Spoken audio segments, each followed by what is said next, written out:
വീണ്ടും സമരത്തിനൊരുങ്ങുകയാണ് Kozhikode medical college ആശുപത്രി ICU പീഡന കേസിലെ അതിജീവത.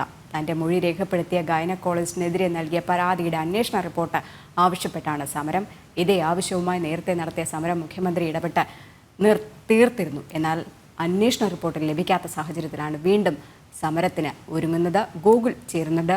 Google, good morning. എന്തായാലും അതിജീവിതയ്ക്ക് നീതി നിഷേധം തന്നെയാണ് തുടർച്ചയായിട്ട് നടക്കുന്നത്. ഗൈനക്കോളജിസ്റ്റിനെതിരെ നടപടി വേണമെന്നാവശ്യപ്പെട്ട് പോലും യാതൊരു കുലുക്കവുമില്ലാതെ തന്നെയാണ് ആരോഗ്യവകുപ്പും ഒപ്പം സർക്കാരും ആ രീതിയുമായിട്ട് തന്നെ മുന്നോട്ട് പോകുന്ന കാഴ്ചകൾ തന്നെയാണ് കാണുന്നത്. പക്ഷേ സമരം ഇതിനിടയിൽ ശക്തമാക്കുമെന്ന് തന്നെയല്ലേ അതിജീവിത പറയുന്നത്? Rajani, good morning. അതിജീവിത വീണ്ടും സമരത്തിനൊരുങ്ങുന്നു എന്നൊരു വാർത്തയാണ് കോഴിക്കോട് നിന്നും പ്രധാനമായിട്ടും നമുക്ക് പ്രേക്ഷകരുമായി പങ്കുവെക്കാനുള്ളത്. ഈ കഴിഞ്ഞ 2023 മാർച്ച് 18 കോഴിക്കോട് മെഡിക്കൽ കോളേജ് ആശുപത്രിയിലെ ICUയിൽ വെച്ച് ചികിത്സയ്ക്കെത്തിയ അതിജീവിത പീഡനത്തിനിരയാവുന്നത്. തുടർന്ന് ഇതുമായി ബന്ധപ്പെട്ട പലതരത്തിലുള്ള അന്വേഷണങ്ങൾ നടന്നു. ഈ അതിജീവിതയുടെ മൊഴി ICUയിൽ പീഡനത്തിനിരയായ സമയത്തെ അതുമായി ബന്ധപ്പെട്ട കാര്യങ്ങൾ അന്വേഷിച്ച് മൊഴിയെടുത്ത ഗൈനക്കോളജിസ്റ്റ് KV പ്രീതിക്കെതിരെ ആ സമയത്തു തന്നെ ഈ അതിജീവിത പരാതി നൽകിയിരുന്നു. മെഡിക്കൽ കോളേജ് ACPക്കായിരുന്നു പരാതി നൽകിയത്. അതായത് തൻ്റെ മൊഴി പൂർണ്ണമായും രേഖപ്പെടുത്തിയിരുന്നില്ല എന്നത് സംബന്ധിച്ചായിരുന്നു അതിജീവിത അന്ന് ACPക്ക് പരാതി നൽകിയത്. അതുമായി ബന്ധപ്പെട്ട് നടത്തിയ അന്വേഷണ റിപ്പോർട്ട് തനിക്ക് ലഭിക്കണമെന്നാവശ്യപ്പെട്ടുകൊണ്ടാണ് അതിജീവിത ഇപ്പോൾ സമരത്തിനൊരുങ്ങുന്നത്. ഇതേ ആവശ്യവുമായി ബന്ധപ്പെട്ട് 2 ആഴ്ചയ്ക്ക് മുമ്പ് അതിജീവിത കമ്മീഷണർ ഓഫീസിന് മുന്നിൽ സമരം നടത്തിയിരുന്നു. തുടർന്ന് ആ വിഷയത്തിൽ മുഖ്യമന്ത്രി ഇടപെടുകയും DGPയോട് ഈ വിഷയത്തെ സംബന്ധിച്ച് അന്വേഷിക്കുകയും 15 ദിവസത്തിനകം അന്വേഷണ റിപ്പോർട്ട് നൽകണമെന്നും മുഖ്യമന്ത്രി DGPയോട് പറയുന്ന ഒരു സാഹചര്യമുണ്ടായി.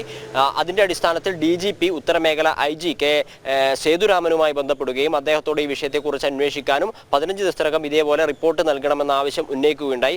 തുടർന്ന് ഇത് കഴിഞ്ഞ 21 ഏപ്രിൽ 21 മുഖ്യമന്ത്രി ഈ വിഷയത്തിൽ ഇടപെട്ട് DGPയോടും DGP തുടർന്ന് IG-യെയും ബന്ധപ്പെടുന്നത്. തുടർന്ന് IG 23-ാം തീയതി അതിജീവിതയുമായി ചർച്ച നടത്തുകയും 3 ദിവസത്തിനകം റിപ്പോർട്ട് ലഭിക്കുന്ന രീതിയിൽ, അതായത് ഗൈനക്കോളജിസ്റ്റ് KV പ്രീതിക്കെതിരെ മെഡിക്കൽ കോളേജ് ACP നടത്തിയ അന്വേഷണത്തിന്റെ റിപ്പോർട്ട് 3 ദിവസത്തിനകം നൽകാമെന്ന് പറയുകയുണ്ടായി. എന്നാൽ ഏപ്രിൽ 23 കഴിഞ്ഞ് 5 ദിവസങ്ങൾ പിന്നിട്ടതിന് ശേഷവും ഈ റിപ്പോർട്ട് അതിജീവിതയ്ക്ക് ലഭിക്കാത്ത സാഹചര്യത്തിലാണ് അവർ വീണ്ടും സമരത്തിനൊരുങ്ങുന്നത്. നേരിട്ട് സമരത്തിലേക്ക് കടക്കും എന്നല്ല നമ്മൾ പറയുന്നത്. ആദ്യം ഈ IG ഉത്തരമേഖല IG-യുമായി അതിജീവിത ചർച്ച നടത്തും. തുടർന്ന് റിപ്പോർട്ട് ലഭിക്കാത്ത സാഹചര്യം ഉണ്ടാവുകയാണെങ്കിൽ സമരത്തിലേക്ക് കടക്കും എന്നാണ് അതിജീവിത പറഞ്ഞിട്ടുള്ളത്. രജനി, ശരി. എന്തായാലും കോഴിക്കോട് മെഡിക്കൽ കോളേജ് ICU പീഡന കേസിലെ അതിജീവിത വീണ്ടും സമരത്തിന് ഒരുങ്ങുക തന്നെയാണ്. പൊരുവെയിലിൽ കമ്മീഷണർ ഓഫീസിന് മുന്നിൽ സമരം ഇരുന്നിട്ട് പോലും ഒന്ന് തിരിഞ്ഞു നോക്കാനോ കണ്ണു തുറക്കാനോ അധികാരികൾക്ക് കഴിഞ്ഞിട്ടില്ല. ഇത് കേരളമാണ്. അതുകൊണ്ട് തന്നെ ഇത്തരത്തിൽ നിരവധി വാർത്തകൾ തന്നെയാണ് ദിനം പ്രതി വന്നുകൊണ്ടിരിക്കുന്നത്. പക്ഷേ അതുപോലെയല്ല, ഈ അതിജീവിത എത്ര നാളായിട്ടാണ് ഇങ്ങനെ സമരം നടത്തുന്നത് എന്നുള്ള കാര്യം തന്നെ നോക്കിക്കാണേണ്ടതാണ്. കേരള ജനത ഒന്നടങ്കം അതിജീവിതയ്ക്കൊപ്പം നിന്നിട്ടും സർക്കാർ ഇതിലൊരു നടപടി സ്വീകരിക്കുന്നില്ല എന്നുള്ളതാണ് എടുത്തു പറയേണ്ട ഒരു കാര്യം. ഗൂഗിളാണ് വിവരങ്ങൾ നൽകിയത്.